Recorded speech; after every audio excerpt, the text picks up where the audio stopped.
7ই August বৃষ্টির সকাল, নদীর পাড়ে দাঁড়িয়ে যাচ্ছি বসন্তপুর কাকুয়াতে কাবেরীকে সাজাতে।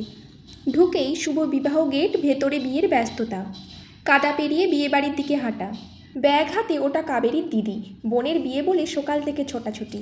এবার হচ্ছে সবচেয়ে সুন্দর মুহূর্ত। বাক্স খুলে একে একে বের হচ্ছে কাবেরীর বিয়ের গয়না, চোকার লম্বা সীতাহার, টিকলি, চুড়ি, আরও কত কি তোমরা তো দেখতেই পাচ্ছ। এই হলো কাবেরী। আমাকে বলল, দিদি তোমাকে অনলাইনে দেখে বুক করেছি, তোমার উপর ভরসা আছে, ওর ব্যবহার এত ভালো। শুরু হলো সাজ। প্রথমে ফাউন্ডেশন, তারপর চোখের কাজ। বাইরে তখনও টিপ টিপ বৃষ্টি পড়ছে, ভেতরে আমরা সাজে ব্যস্ত।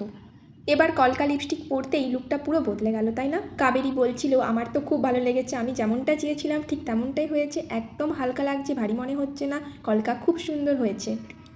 সাজ দেখে মা, দিদি, পাড়ার বাচ্চারা সবাই চলে এসেছে দেখতে। সবাই বলছে খুব সুন্দর লাগছে, এই হাসিগুলোর জন্যই তো এত কষ্ট করে আসা। সাজিয়ে দিয়ে বাড়ি ফেরার পালা। আবার সেই নদী, বৃষ্টিতে নদীর জল বেড়ে গেছে। নৌকার উপর স্কুটি নিয়ে আমি পার হচ্ছি। একদিনে একটা গল্প শেষ আমার, আর একটা নতুন গল্প শুরু কাবেরীর।